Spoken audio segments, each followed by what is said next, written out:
Hello దోస్తులు, నేను ఈరోజు మసాలా తయారు చేశానండి. ఇది మా అత్తమ్మ చూపెట్టింది. మేము బయట కొనుక్కరానివ్వదు మా అత్తమ్మ. ఇవి ఇంట్లోనే తయారు చేసుకోవాలని అంటది, చూపెట్టింది. నేను ఇంతకుముందు కూడా మేము ఎప్పుడు చేసినా ఇలానే చేస్తాం, చాలా వరకు కొనుక్కరాము.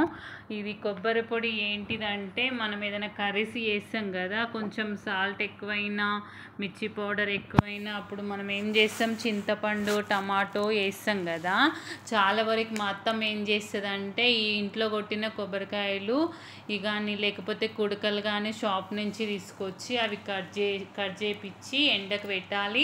ఎండకు పెట్టి అవి బాగా పొయ్యి మీద అట్లా మామూలుగా బ్రౌన్ కలర్ వచ్చేటట్టు అది ఫ్రై చేయాలండి. ఎందుకు అంటే అది పచ్చివాసన అంతా పోవాలి కాబట్టి అది లైట్గా ఫ్రై చేసుకుంటే చిన్నగా పెట్టి మంట అది ఫ్రై చేయాలండి. ఫ్రై చేస్తే అది బ్రౌన్ కలర్ వచ్చేసాయి కదా, ఆ కొబ్బరిని అది కొంచెం చల్లగా నివ్వాలండి. కొద్దిసేపు చల్లగా అయినాక మిక్సీకి పట్టాలన్నట్టు.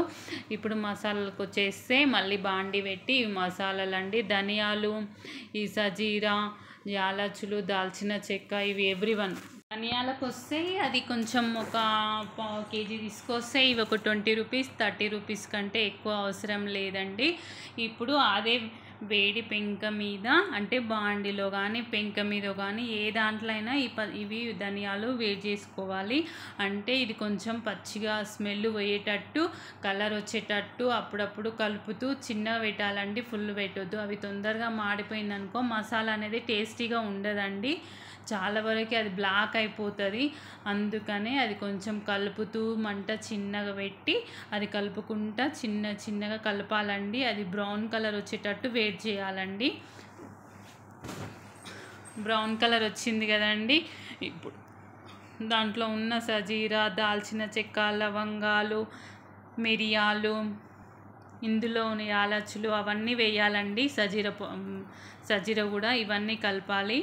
ఇంకా మొత్తం మామూలుగా ఇట్లా బ్రౌన్ కలర్ వచ్చిందాక వేడి చేసి దీంట్లో చల్లార్చాలండి. ఎందుకంటే వేడి చేస్తే మసాలా అనేది ఎక్కువ రోజులు అనేది ఉండదంట. అందుకని ఇప్పుడు కొబ్బరి చల్లగా అయిపోయింది అంటే ధనియాలు అనేది చల్లగా అయిపోయిందా, చల్లగా అయిందాక మనం ఇప్పుడు కొబ్బరి మిక్సీకి పడదామండి.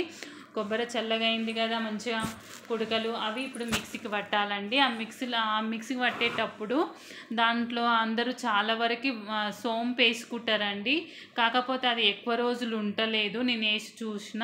అందుకని నార్మల్గా ఈ కొబ్బరి కుడకలు అనేవి మనం ఫ్రై చేసింది కదా అది మిక్సీకి పట్టేసుకోవాలండి.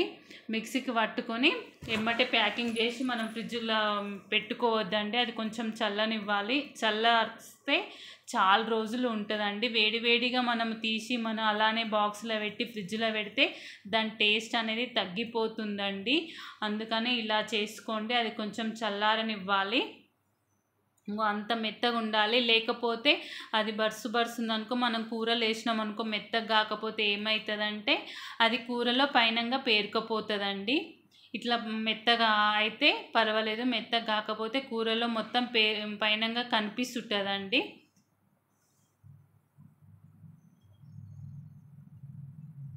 ఓకే, ఇది ఇప్పుడు దీంట్లో మనం ఇప్పుడు సేవింగ్ చేసి పెట్టుకోవాలండి. దీంట్లో తడి చేయి కానీ ఏది పెట్టొద్దండి, ఎందుకంటే తొందరగా పాడైపోతుంది. ఇప్పుడు నెక్స్ట్కి వస్తే ధనియాలు చల్లగా అయిపోయినాయి. ఇప్పుడు ధనియాలు కూడా మనం మసాలా తయారు చేసుకుందామండి. ఇప్పుడు మళ్ళీ ఇది మిక్సీకి పట్టాలి.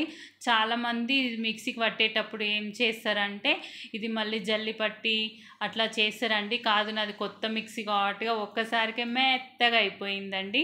కాకపోతే వేడిది అనేది మనము సేవ్ అంటే ప్యాకింగ్ చేయొద్దండి. వేడి చేస్తే టేస్ట్ అనేది పోతుంది, చాలా రోజులు అనేది ఉండదు. అందుకని ఇది చల్లగా అయినాక మళ్ళీ బాక్స్లో తీసి పెట్టుకోవాలంటే నేను వేసే ప్రతి కర్రీస్లో ఇదేనండి. జీలకర్ర ఆవాలు సేమ్ ఇలానే చేస్తే వేయించి పొడి పట్టుకుంటా. ఇప్పుడు ధనియాల మసాలా పౌడర్ ఇలానే చేస్తానండి. నేను ఆ కవర్ ఎందుకు పెట్టినా అంటే ఘాటు పోకుండా ఉండనిక అలా పెడతానండి. చాలా టేస్టీగా ఉంటుంది. ఇలా ట్రై చేయండి ఫ్రెండ్స్. ఓల్డ్ ఈజ్ గోల్డ్ అన్నట్టు వెనకటి వాళ్ళు ఇట్లానే చేసేది, అందుకే టేస్టీగా ఉంటాయి.